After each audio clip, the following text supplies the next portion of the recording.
It has been a difficult past 24 hours for several of our communities dealing with destruction and loss. Oh, we're gonna go up in the attic and we have to go.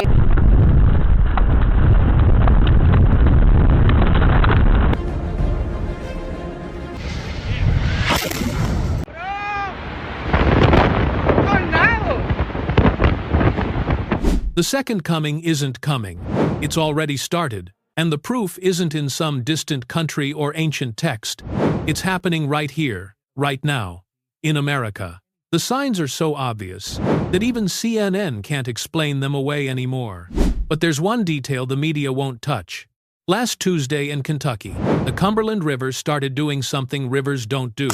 It breathed, not flowing, breathing, rising, falling, like massive lungs pulling air from below. The video went viral in hours. Scientists called it methane, gas bubbles, natural phenomena. And those explanations are real, but they're not complete, because this isn't just Kentucky anymore. Montana, the Yellowstone River, same pattern. Ohio, the Scioto River, same rhythm. Pennsylvania, 3 different waterways, all breathing in perfect sequence. Not random, not isolated, synchronized. And that's when the pattern stops being scientific and becomes something else entirely. Exodus 7:20. All the waters were changed to blood, and the fish in the river died. Not someday, not eventually, were changed. Past tense, already done. Because biblical prophecy doesn't predict the future. It reveals what's already been written, what's already been set in motion. And if the waters are changing exactly like the Bible said they would, then what comes next isn't speculation anymore. It's scheduled. But the rivers weren't the beginning.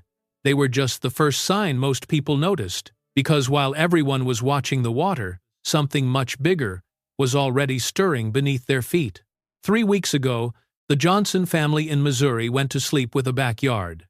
They woke up with a hole, 40 feet wide, 60 feet deep, their swimming pool, gone, their deck, gone, half their house, hanging over empty space, like a broken tooth. No warning, no cracks the day before, no small signs building up, just absence. It sounded like a freight train, Mrs. Johnson told reporters, but there was no train, just the ground, disappearing. The Geological Survey blamed limestone, underground water, natural erosion.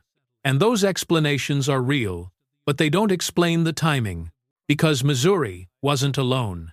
Tennessee, 4 sinkholes in 1 week. Kentucky, 7 families displaced overnight. Arkansas, an entire section of highway swallowed in 12 minutes. All within 30 days. All following the exact same pattern. Not gradually, suddenly. Numbers 16:31. The ground split apart, and the earth opened its mouth and swallowed them. The Hebrew word there isn't eroded. It's split, like fabric tearing, like something being opened from below. And that's the part the scientists can't explain, because erosion takes decades, centuries, but splitting happens in seconds. Like something beneath the surface is pushing up, making room, preparing space. But for what? The answer came from a place no one expected. A location that's been burning underground for over 60 years, where smoke rises from cracks in empty streets. Where the earth itself has been on fire since 1962, and 3 days ago, something new started rising from those flames. Centralia, Pennsylvania, population 5, used to be 1,400. The rest fled when the ground caught fire in 1962. Coal seams burning deep below, too deep to reach, too spread out to stop. For 60 years, smoke has leaked through cracks in abandoned streets. Heat rises where snow should stick. The earth itself breathes fire. But last Thursday, something changed. The smoke got thicker, the heat got stronger, and from the largest crack on Route 61, something else started rising. Not just smoke anymore. Shapes.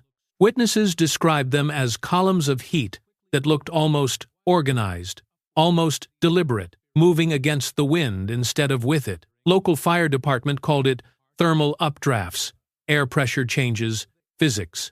And those explanations are real, but they don't explain what happened next. Because the shapes started forming patterns, regular intervals, like breathing, like a heartbeat, coming from miles underground. Revelation 9-2. Smoke rose from the abyss, like the smoke of a great furnace. The Greek word for abyss is abyssos. Not hell, not some distant place, the deep places beneath the earth, the spaces between spaces. And that smoke didn't rise randomly. It rose with purpose, with intention, just like in Centralia. But the most disturbing part wasn't what was rising from the ground. It was what the heat was revealing as it pushed upward. Because in 3 locations around Centralia, the rising temperatures melted ice that had been frozen in the earth for decades. And underneath that ice, they found chambers. Empty chambers, carved chambers. Chambers that looked like they were waiting for something, or someone. And that's when local authorities made a decision that changed everything. They sealed the discovery, blocked the roads, and told the media it was for public safety. But the real reason was what they found carved into the walls of those chambers, symbols that matched something written in the book of Daniel, something about the time when things sealed beneath the earth would finally be opened. But while the ground was revealing its secrets in Pennsylvania, the sky above America was preparing to reveal secrets of its own. Tuesday morning, clear skies over Massachusetts. Tuesday afternoon, a perfect circle opened in the clouds. Not a gap, not a break, a circle. Precise edges, 90 feet across, holding its shape while everything around it moved with the wind. Meteorologists called it a fall streak hole. Ice crystals, temperature differentials. Rare, but explainable. And those explanations are real, but they don't explain why it stayed open for 6 hours, or why it appeared over 17 different states in the same week. Always circular, always precise, always holding formation while normal clouds scattered around them. But the circles were just the beginning, because 3 days later, the sky over Texas turned green. Not storm green, not tornado green, a deep, heavy green that pressed down like a ceiling. And the strangest part wasn't the color, it was the silence. No thunder, no wind, no movement at all. Just that green light holding steady for 43 minutes while people stood in parking lots, staring up, taking pictures of something they'd never seen before. Joel 2:30. I will show wonders in the heavens and on the earth, blood and fire and billows of smoke. The Hebrew word for wonders is mopheth, not miracles, signs, signals, things that point to something larger. And that's exactly what happened next. Because while Texas was dealing with green skies, Ohio got something even stranger, a light that shouldn't exist, positioned wrong in the sky, moving against the rotation of the earth. Witnesses filmed it for 2 hours, a steady, controlled light that stayed in the same relative position while stars moved normally around it. NASA called it a satellite reflection. Atmospheric phenomenon, space debris catching sunlight. And those explanations are real, but they don't explain why it pulsed. 3 beats, pause, 3 beats, pause, like Morse code, like a signal, like something trying to communicate. And that's when people started connecting the dots, the breathing rivers, the opening ground, the controlled smoke, the precise sky formations. All happening in the same 30-day window, all following patterns that were written down thousands of years ago. But the sky wasn't finished.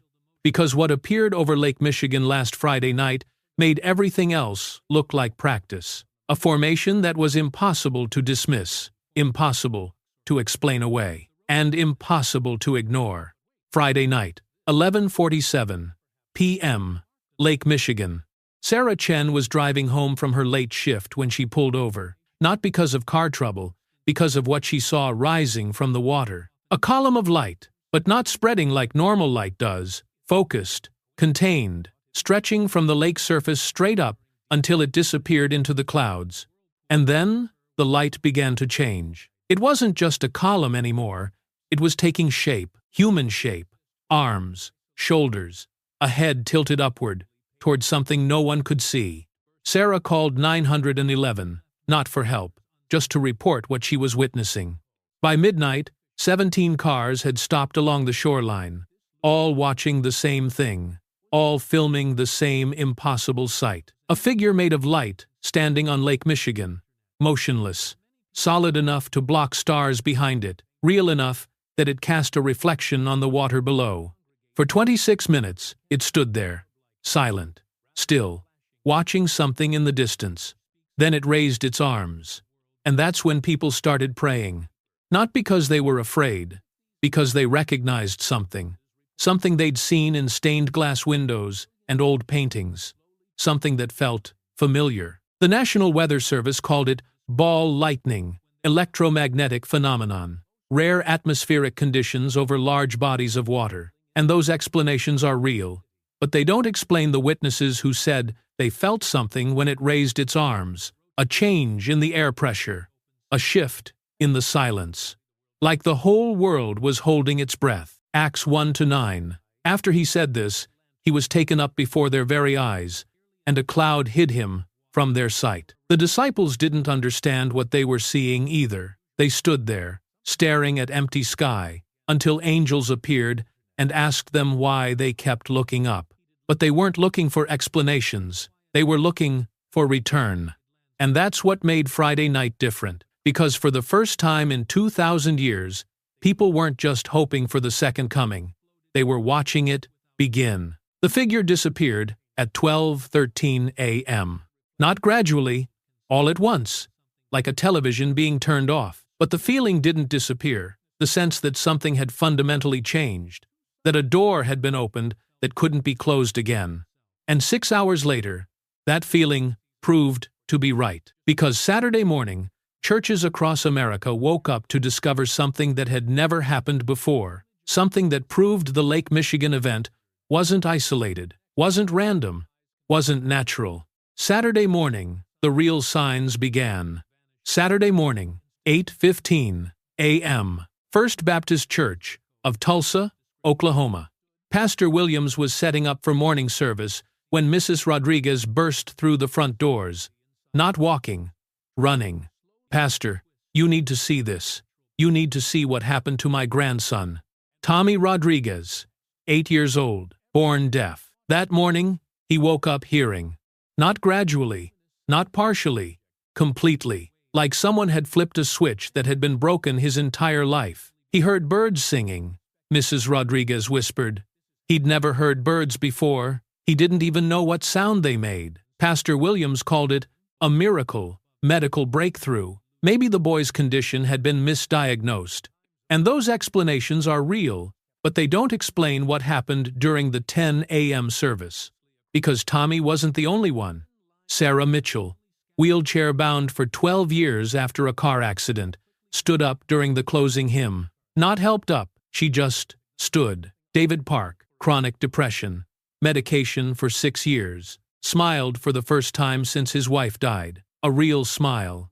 The kind that starts from somewhere deep inside. One church, one morning, 3 impossible things. But Tulsa wasn't alone. Phoenix, a woman who'd been blind since birth, started seeing during communion. Atlanta, a man with stage 4 cancer felt his pain disappear during prayer. Seattle, an entire congregation started speaking in languages none of them had ever learned. All on the same Saturday morning. All within the same 2-hour window. Acts 2:17. In the last days, God says, I will pour out my Spirit on all people. The Greek word for pour is ekio, not sprinkle, not distribute carefully. Pour out. Like water breaking through a dam. And that's exactly what it felt like. Like something that had been held back for decades was suddenly being released all at once. But the healings weren't the strangest part. The strangest part was what people started saying. Because across the country, in dozens of churches, people began describing the same vision. A figure in white robes, standing at the back of their sanctuary, not speaking, just present, watching, waiting, ready. Some pastors thought it was hysteria, mass suggestion, people seeing what they wanted to see. And those explanations are real, but they don't explain the children. Because children were seeing him too. Kids who'd never been to church before. Kids who didn't know what they were supposed to see. And they all described him exactly the same way. He looks like the man from the lake. That's when church leaders across America started making phone calls, comparing notes, trying to understand what was happening in their congregations. And that's when they discovered something that changed everything. Something that proved these events weren't random spiritual experiences. They were following a pattern, a specific sequence, a timeline that matched something written in the book of Revelation.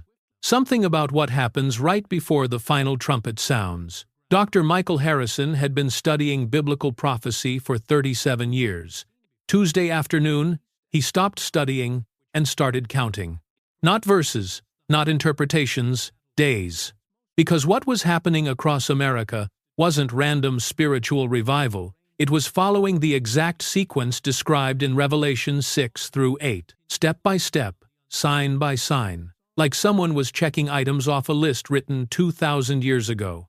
The seals are being opened, Dr. Harrison whispered to his research assistant, not metaphorically, literally, in real time. Revelation 6:12, there was a great earthquake, and the sun became black as sackcloth. The earthquake happened 3 weeks ago, Montana, 4.8 magnitude, exactly where the first breathing river appeared. The sun turning black, Texas, that green sky that pressed down like a ceiling. When witnesses looked directly up, they couldn't see the sun anymore. Just that heavy, unnatural darkness. Revelation 6:13. The stars fell to earth like figs dropping from a tree. Those lights over Ohio, moving against the Earth's rotation. NASA called them space debris. But debris doesn't pulse in patterns. Debris doesn't communicate. It falls. Exactly like the Bible said it would. But Dr. Harrison wasn't just tracking what had already happened. He was calculating what comes next. Because according to Revelation 8-7, the next seal brings something that will make the previous signs look like practice. Hail and fire mixed with blood were hurled down on the earth. Not symbolic fire, real fire, mixed with something that looks like blood. And according to the timeline, it happens exactly 33 days after the first seal opens. Dr. Harrison checked his calendar, counted backwards from the Montana earthquake. 31 days had already passed. 2 days left. We need to warn people, his assistant said. Warn them about what, Doctor? Harrison replied. That prophecy written in 96 AD is being fulfilled with atomic precision? That every major network has been reporting the signs without realizing what they're reporting? That in 48 hours, the sky is going to rain fire? And that's when Dr. Harrison realized something that made his hands shake. Because he wasn't just reading about the end times anymore. He was living in them. Revelation 8-8. Something like a huge mountain, all ablaze, was thrown into the sea. The second trumpet, the next seal, and according to his calculations, it happens right after the fire falls from heaven. Which means whatever was coming in 2 days wasn't the climax. It was just the beginning. But while Dr. Harrison was calculating timelines in his study, something was already moving across America that would prove his calculations right. Something that had been hidden for decades, but was finally ready to reveal itself. Something that would make believers out of skeptics, and skeptics out of scientists, because the prophecies weren't just being fulfilled in the sky and underground anymore. They were being fulfilled in places where everyone could see them, places where denial would become impossible. Starting tomorrow night, Wednesday night, 9:42 p.m. Times Square, New York City. 20 million people walk through Times Square every year. Most of them are looking down at their phones. Wednesday night, everyone looked up, because floating 15 feet above the crowd, perfectly still in the middle of moving air, was a cross made of light. Not projected, not holographic. Solid light, casting shadows on the buildings around it, reflecting off the windows of taxis stopped in traffic below. Rachel Thompson was live streaming from her hotel balcony when it appeared. Her feed went viral in minutes. 2 million viewers watching something that shouldn't exist. It's not moving, she whispered into her phone. The wind is blowing. People are walking. Cars are honking. But this thing is just hanging there, like it's anchored to something we can't see. The NYPD called it an optical illusion. Light reflection from the billboards. Atmospheric phenomenon caused by pollution and humidity. And those explanations are real, but they don't explain why every camera in Times Square captured the exact same image from every angle, or why it lasted for 47 minutes, or why, when it finally disappeared, people in the crowd started crying. Not from fear, from recognition, like they'd just witnessed something they'd been waiting their whole lives to see. But Times Square wasn't alone. Los Angeles, the Hollywood sign. Letters started glowing at midnight, not with electric lights, with something that came from inside the concrete itself. Chicago, Millennium Park. The beam reflected an image that wasn't there. A figure standing behind the crowd, visible only in the reflection, invisible to the naked eye. Miami, South Beach. The ocean glowed blue for 12 miles offshore, not bioluminescence, light that came from underneath, pulsing in rhythm with something deep below. All within 6 hours, all witnessed by thousands, all filmed from dozens of angles. Matthew 24-30. Then will appear the sign of the Son of Man in heaven, and then all the peoples of the earth will mourn when they see the Son of Man coming on the clouds of heaven. The Greek word for appear is phaino, not hide, not whisper, appear, visible, undeniable, impossible to miss. And that's exactly what was happening.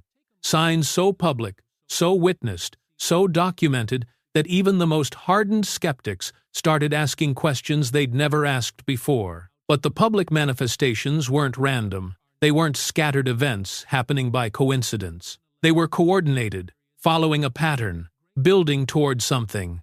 Because every location had one thing in common. Every place these signs appeared was exactly 777 miles from a specific point in the American heartland. A location that most people had never heard of. A place that had been marked on ancient maps but forgotten by modern ones. A place where, according to Native American legend, the sky and earth would meet one final time.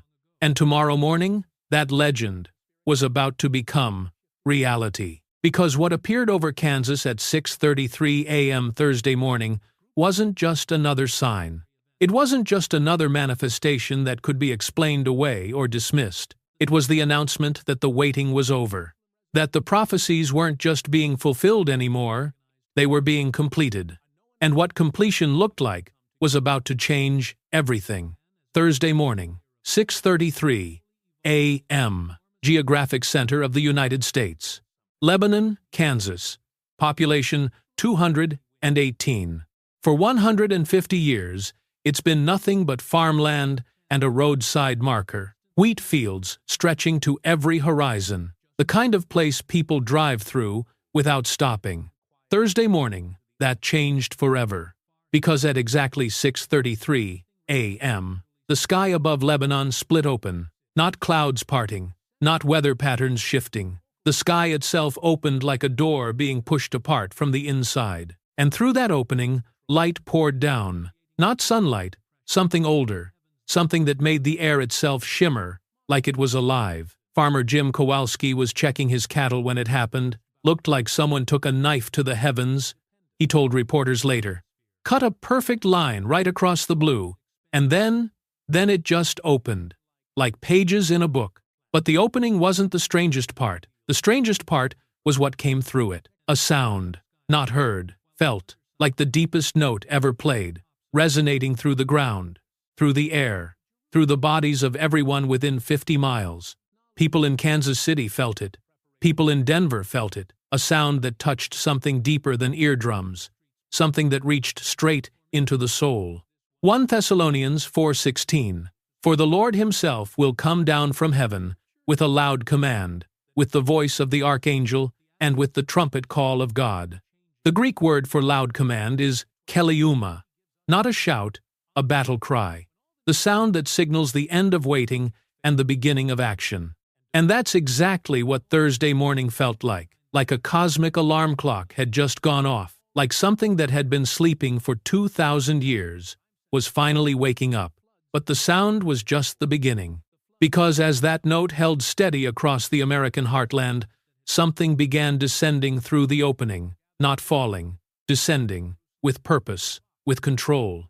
A figure clothed in light, arms outstretched, moving toward the earth at a pace that seemed almost gentle, like someone careful not to frighten the people watching from below. Within an hour, every news helicopter in the Midwest was airborne, every satellite was redirected, every camera was pointed at the same impossible sight. Someone coming down from heaven over Kansas. CNN called it mass hallucination. Fox News called it atmospheric distortion. MSNBC called it a coordinated hoax using advanced holographic technology. And those explanations might have worked if it had only happened in Kansas. But it wasn't just Kansas anymore, because at 7:15 a.m., the same opening appeared over Jerusalem. At 8:33 a.m., over Rome. At 9:47 a.m., over every major city that had ever been mentioned in biblical prophecy. 12 openings, 12 figures, all descending at the same rate, all moving toward earth with the same careful precision. Revelation 19:14. The armies of heaven were following him, riding on white horses, and dressed in fine linen, white and clean. Not one figure, armies, multiple, coordinated, moving together. And that's when the world stopped debating whether this was real. Because 12 locations, 12 witnesses, 12 impossible sights, happening simultaneously across 6 time zones. That's not hallucination, that's not hoax, that's not natural phenomenon, that's announcement. But while the world was focused on the figures descending from heaven, something else was happening on earth, something that proved this wasn't just a supernatural light show. Something was rising to meet them. From every location where the strange events had been happening over the past month, from Kentucky, where the rivers breathed, from Pennsylvania, where the chambers had been uncovered, from Michigan, where the figure had first appeared, light was rising from the ground, beams of energy stretching upward like bridges, like pathways being built between heaven and earth. And that's when people realized what they were witnessing wasn't just the second coming. It was the connection, the joining, the moment when the separation between heaven and earth finally ended. But what that connection meant for the 7 billion people watching from below was about to become terrifyingly clear. Thursday, 10:15 a.m. Every screen on earth showed the same image. 12 pillars of light connecting heaven to earth, 12 figures descending through open sky, 12 impossible sights that made every explanation crumble into dust. The president addressed the nation at 11 a.m. We are monitoring the situation closely. Our best scientists are working to understand what we're observing.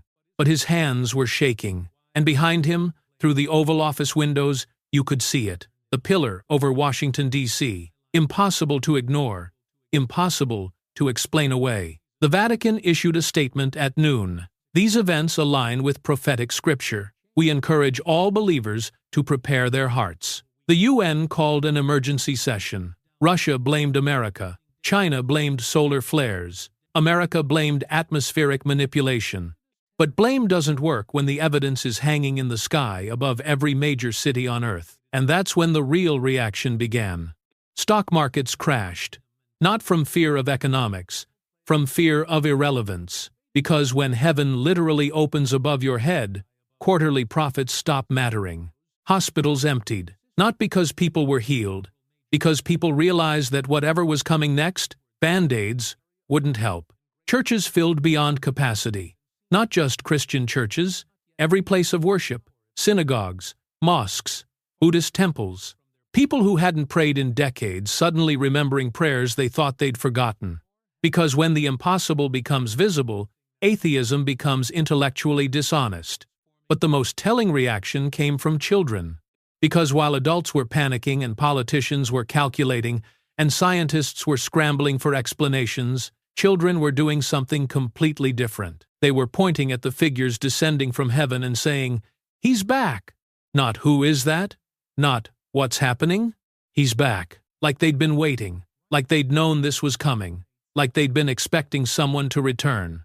Matthew 18:3. Unless you change and become like little children, you will never enter the kingdom of heaven.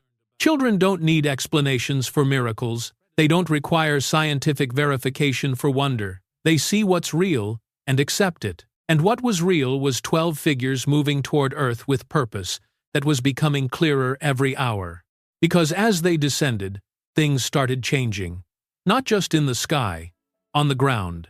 Desert places began blooming. Barren fields turned green overnight. Rivers that had been polluted for decades ran clean. But it wasn't just nature that was changing. People were changing too. Hospitals started reporting something impossible. Patients with terminal illnesses were walking out, not cured, transformed. Like death itself was losing its grip. Prisons reported mass conversions. Hardened criminals begging for forgiveness. Gang members laying down weapons. Murderers weeping for their victims. And the strangest part? It was real. No pretending, no manipulation. Real change happening to real people in real time. Because the connection between heaven and earth wasn't just symbolic. It was literal, and that connection was flowing both ways.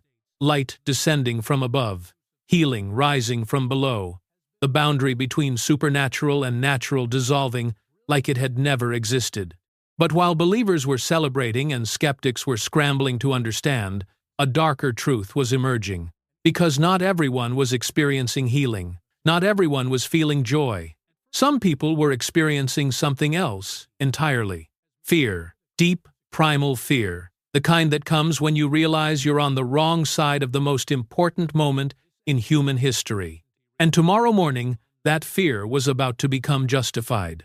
Because what descended over Kansas at 6:33 a.m. was just the announcement. What was coming Friday at dawn was the judgment.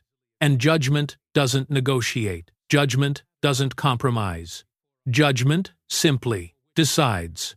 Friday morning, 5:47 a.m., 13 minutes before dawn.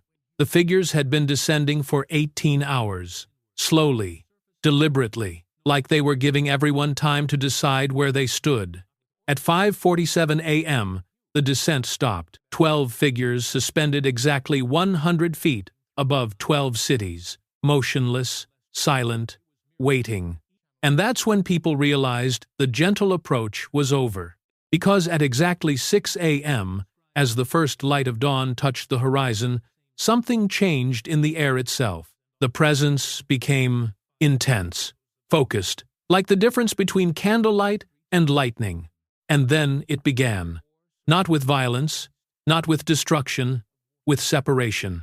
In hospitals across America, something impossible started happening. Patients in the same room began experiencing completely different realities. Room 314, Methodist Hospital, Houston. 2 men, both dying of cancer. Robert Chen, 67, retired pastor. When the light touched the building, his pain disappeared. Not gradually, instantly, like someone had turned off a switch that had been stuck for months. But in the same room, Marcus Webb, 52, accountant. The light seemed to avoid him, like it couldn't get near him, and his pain doubled, tripled. Not just physical pain anymore, something deeper, something that made him scream without making sound. Same room, same light, 2 completely different experiences. 2 Corinthians 2:16. To the one, we are an aroma that brings death. To the other, an aroma that brings life. 2. Aroma. The same presence, the same moment, but what it brought depended entirely on who was receiving it. And that pattern was repeating everywhere. Manhattan office building, 34th floor, emergency meeting about the crisis. Jennifer Parks, marketing director, believer since childhood. When the light filled the conference room, she felt peace like she'd never experienced. Clarity, purpose. Like every prayer she'd ever prayed was being answered at once. But sitting next to her, David Morrison, CEO. When the same light touched him, terror. Absolute terror. Not fear of the unknown, recognition of the known. Like he was seeing his whole life played back and realizing what it added up to. And across America, the separation was becoming undeniable. Churches filled with people weeping with joy. Bars filled with people weeping with despair. Same moment, same divine presence, completely different responses. Because judgment isn't God choosing sides. Judgment is God revealing the sides people had already chosen. Matthew 25 to 30, 2, 3, 3. All the nations will be gathered before him, and he will separate the people one from another, as a shepherd separates the sheep from the goats. He will put the sheep on his right and the goats on his left. Not random selection, recognition. The light didn't change people, it revealed them. But the separation wasn't just spiritual anymore, it was becoming physical. Because at 7:33 a.m., something started happening that made the morning news look like a children's story. People began disappearing. Not vanishing, rising, lifted gently upward toward the figures suspended above. First, it was the children. Kids from Sunday schools across America, floating upward with expressions of wonder, not fear, like they were finally going home. Then the elderly saints, grandmothers who'd prayed for decades, grandfathers who'd read their Bibles every morning for 60 years, rising like helium balloons, released by gentle hands. Families standing in their front yards, watching their loved ones ascend. Some crying with joy, others screaming with loss. But the most heartbreaking part was the families where only some rose. Living rooms where half the family floated upward, while the other half remained below. Parents reaching for children who were already beyond grasp. Spouses separated by an invisible line that determined everything. 1 Thessalonians 4:17. After that, we who are still alive and are left will be caught up together with them in the clouds to meet the Lord in the air. The rapture, the catching away, the moment that pastors had preached about for centuries, happening in real time, in broad daylight, with millions of witnesses. And those who remained? They weren't experiencing healing anymore. They weren't feeling peace. They were experiencing the complete absence of God's protection for the first time in human history. Because every prayer that had ever been prayed, every act of mercy that had ever softened judgment, every grace that had ever delayed consequences, all of it had been lifted away with the people who had been carrying it. And what remained was earth without intercessors, humanity without advocates. Just raw justice, unfiltered, unmerciful. And Saturday morning, that justice was about to reveal what it looked like when God stopped holding back the consequences of human choice. Because the rapture wasn't the end of the story, it was just the removal of the witnesses. What came next was why they needed to be removed first. Saturday morning, 6 a.m., the day after, the world woke up to silence. Not quiet, silence. The kind that happens when something essential has been removed from the equation. Churches stood empty, not just during service times, completely empty, like the buildings themselves knew their purpose had been fulfilled. Hospitals ran differently. The nurses who had prayed over patients were gone. The doctors who had seen healing as more than medicine had vanished. What remained was pure science, cold, clinical, without hope. And that's when people realized what believers had actually been doing. They hadn't just been attending church on Sundays. They'd been holding back darkness every day. Their prayers, their presence, their simple existence had been like spiritual antibiotics in an infected world. And now the antibiotics were gone. Saturday afternoon, crime rates in major cities tripled. Not because criminals suddenly appeared, because the people who had been praying against crime had disappeared. Sunday morning, suicide hotlines couldn't handle the call volume. Not because more people were depressed, because the people who had been interceding for the hopeless were no longer there to intercede. Monday morning, governments began declaring martial law, not because of riots or rebellion, because of something worse. Complete moral collapse. When the salt of the earth gets removed, what's left starts rotting immediately. 2 Thessalonians 2-7. For the secret power of lawlessness is already at work, but the one who now holds it back will continue to do so till he is taken out of the way. The restrainer, the force that had been keeping absolute evil from taking complete control, gone. And what rushed in to fill that vacuum was something the world had never experienced in its full intensity. Pure, unfiltered wickedness, without conscience, without mercy, without limits. Tuesday morning, the stock market didn't just crash, it ceased to exist, because money stops mattering when society stops functioning. Wednesday, Food riots began in every major city, not because of shortages, because the people who had been organizing charity distributions were gone. Thursday, water treatment plants started failing. Not from technical problems, because the engineers who had worked with integrity, instead of just collecting paychecks, had been raptured. And Friday, exactly 1 week after the separation, the real tribulation began. Because at 3:33 p.m. Eastern Standard Time, every screen on Earth displayed the same message. Not from any government, not from any media company, from a source that identified itself simply as the solution. Citizens of Earth, the recent departures, have created instability. We are implementing global coordination to restore order. Please stand by for instructions. The voice was calm, professional, reasonable, and absolutely terrifying. Because people recognized something in that voice, something they'd been warned about but never really believed would come.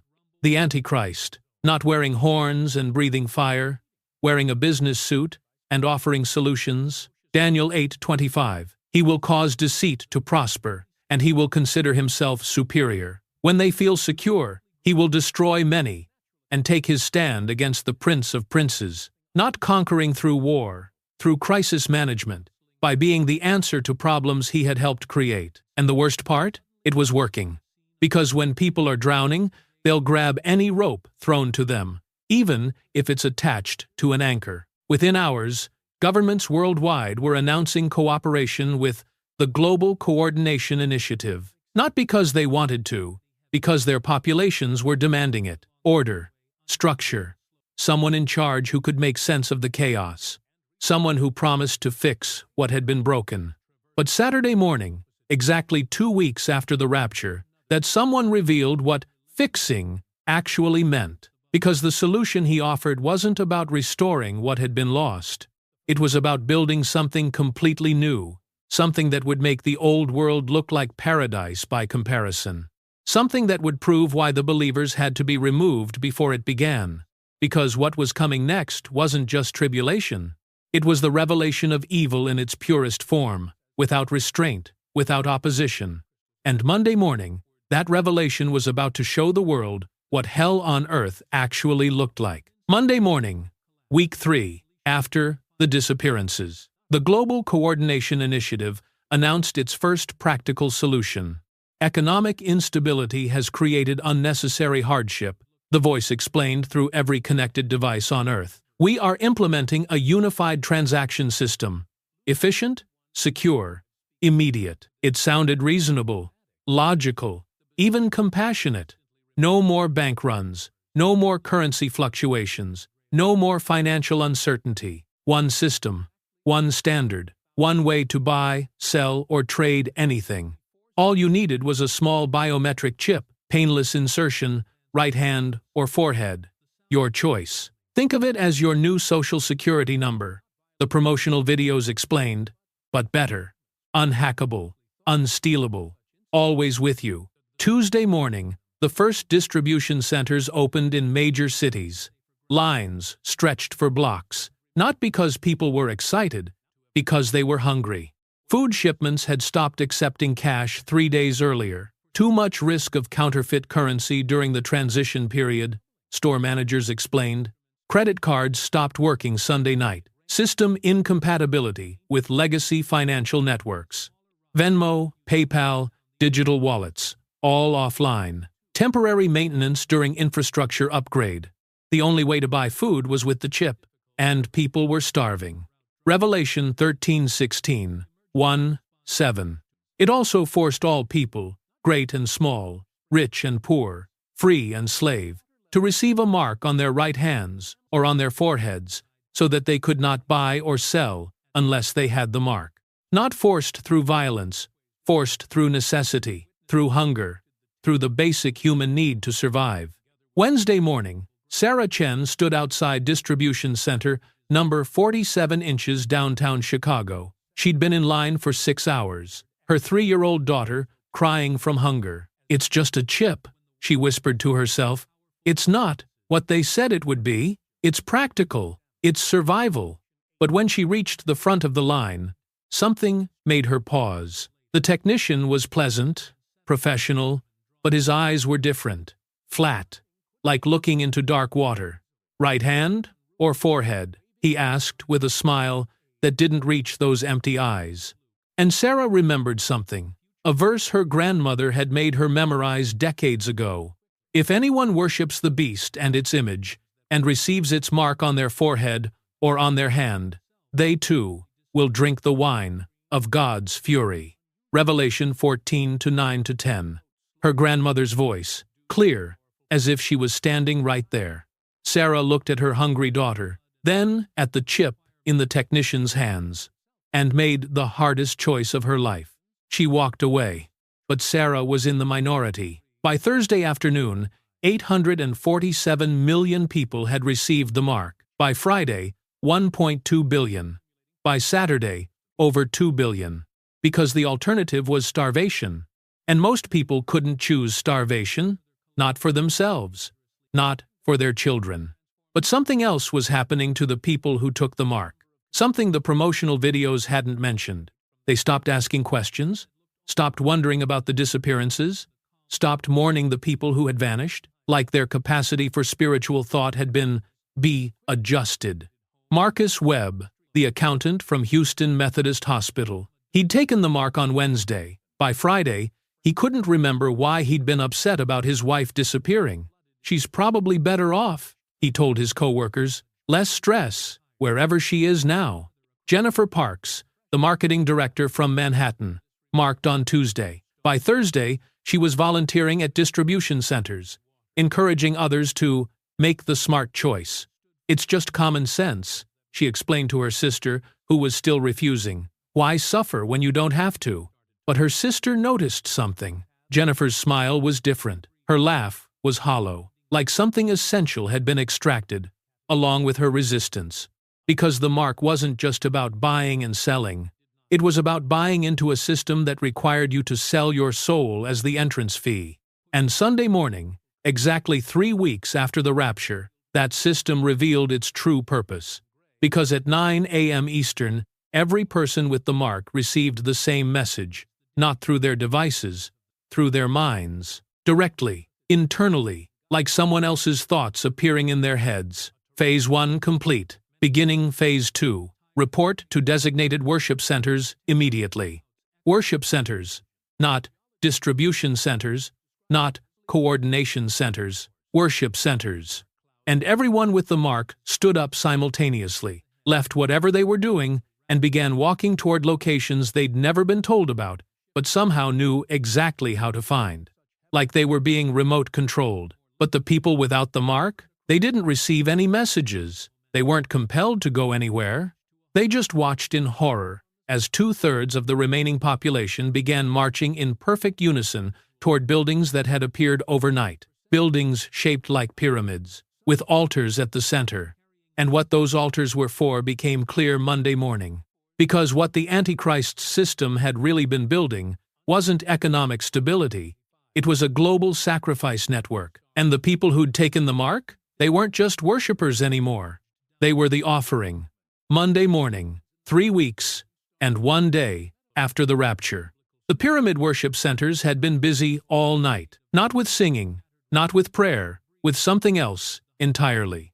Because when the marked population arrived at their designated locations Sunday evening, they didn't just worship the image of the beast that had been placed on every altar.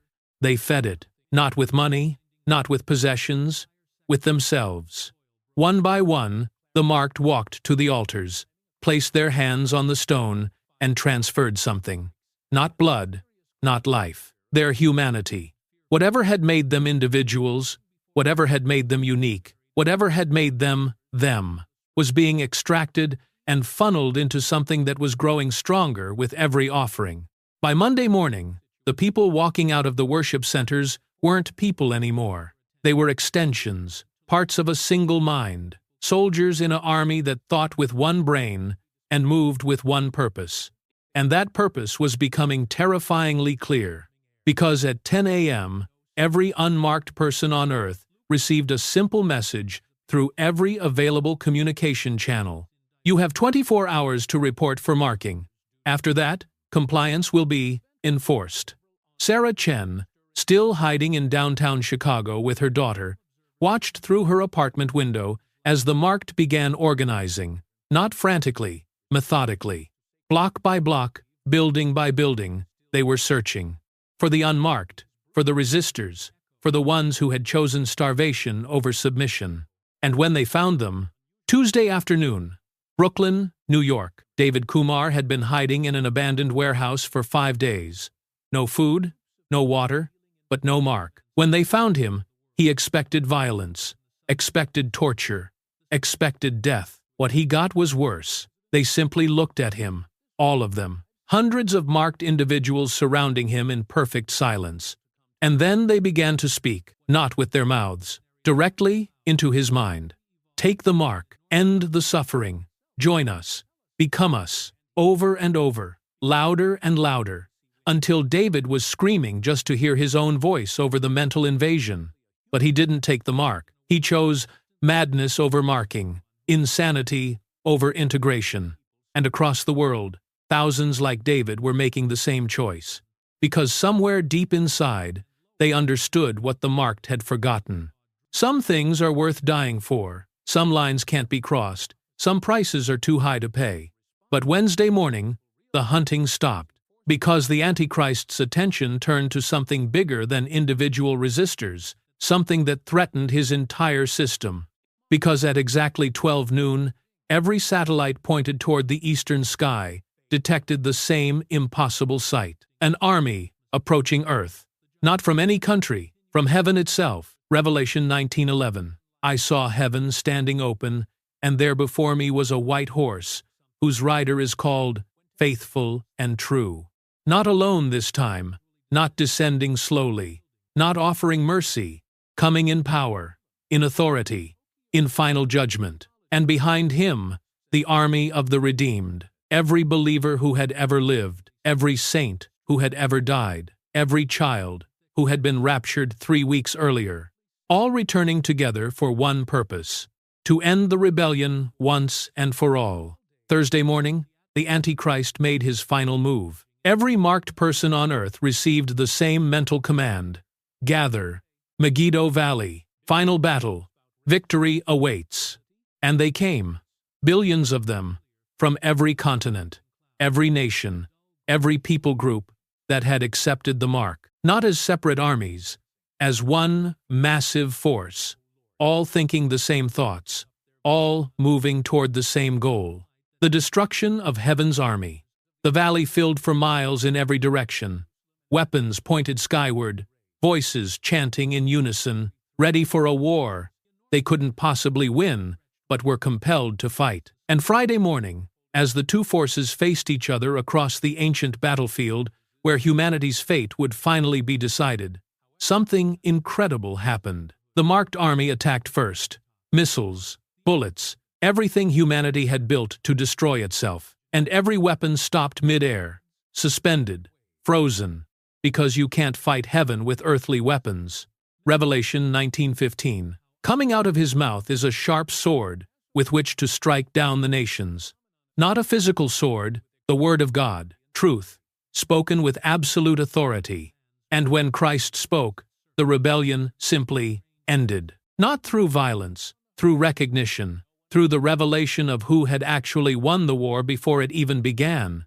The Antichrist's army didn't die. They just stopped, like machines with their power source suddenly cut off, because the mark that had given them unity had also made them dependent. And when its creator was defeated, they became nothing. Empty shells, bodies without souls, husks without humanity.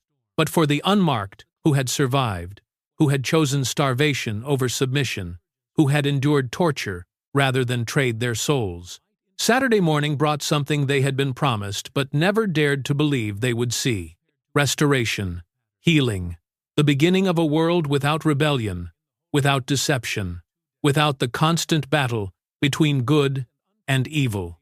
The kingdom of heaven, not in the clouds, on earth. But as the celebration began, as the survivors embraced their returning loved ones, as the earth itself began healing from 3.5 years of pure evil, something was stirring in the deepest places, something that had been bound, but not destroyed. Something that knew this victory was real, but not final. Because, according to the timeline, according to the prophecy, according to the plan written before the foundation of the world, this was just the end of the beginning. And what came next would make the tribulation look like practice. Saturday evening, 6 months after the final battle. The world was perfect. Cities rebuilt overnight, deserts blooming, oceans clear, every disease healed, every wound mended, every tear dried. Jerusalem had become the capital of earth, not through conquest, through recognition. The king had returned, and every knee had bowed willingly. Sarah Chen walked through streets that used to terrify her. Now children played where gang wars had raged. Flowers grew where crack houses had rotted. Peace where chaos had ruled for millennia. Her daughter, now 4, ran ahead laughing. No fear, no hunger, no danger. "Mommy, will it always be like this?" she asked, picking wildflowers that had grown through concrete. And Sarah almost said yes. Almost believed that the victory was complete, that evil was finished forever. But then she remembered something. A verse her grandmother had made her memorize, along with all the others. Revelation 20:7-8. When the 1,000 years are over, Satan will be released from his prison, and will go out to deceive the nations. 1,000 years. Not forever. 1,000 years. And suddenly, the perfect world felt different. Not false, not threatened, but temporary. Like a deep breath before the final dive. Like the calm before a storm that would make the tribulation look like spring rain. Because somewhere, in the deepest pit of the abyss, something was waiting, bound, contained, but not destroyed. Counting days, planning, preparing for one last rebellion against heaven. One final attempt to prove that even perfection couldn't change the hearts that refused to be changed. Sunday morning, Sarah asked the question she'd been avoiding for 6 months. What happens after the 1,000 years? The elder she asked smiled sadly. "You know what happens. You've read the end of the book, but I thought this was the end. This is rest, this is restoration, this is reward for faithfulness. But the end?" The elder looked toward Jerusalem, toward the throne, where perfect justice ruled with perfect love, where every decision was right and every judgment was fair. The end is when choice finally becomes permanent, when everyone who was ever born gets one final opportunity to choose their side. Not in ignorance, not in darkness, not while being deceived. I die in full knowledge, perfect understanding, complete revelation of who God really is, and some will still choose rebellion. Sarah felt cold despite the warm sunshine. How many? Like the sand of the seashore. That evening, as Sarah tucked her daughter into bed in their perfect home, in their perfect world, she couldn't shake what she'd learned. 1,000 years of peace, 1,000 years of justice, 1,000 years of seeing what heaven on earth actually looked like. And then Satan released one final time, to test hearts that had seen paradise and still might choose hell.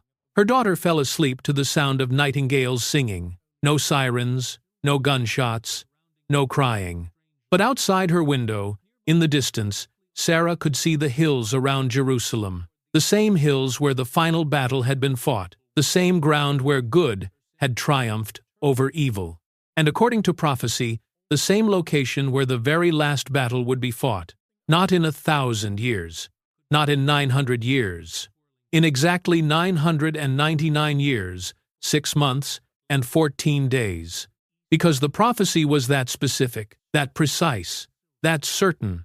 And as Sarah finally drifted off to sleep in the most peaceful world that had ever existed, one thought echoed in her mind. If people could choose rebellion after 1,000 years of paradise, what did that say about the human heart? What did that say about choice? What did that say about the final judgment that would come after that last rebellion was crushed? And most terrifying of all, what did that say about eternity? Because after the 1,000 years, after the final rebellion, after the last judgment, there would be no more time, no more chances, no more opportunities, just forever. And forever is a very long time to be wrong. But that's a story for another day. A day that's coming sooner than anyone thinks. Because the 1,000 years started 6 months ago. And prophetic time moves faster than human time. Always has. Always will. The question isn't whether it's coming. The question is whether you'll be ready when it does. Because ready or not,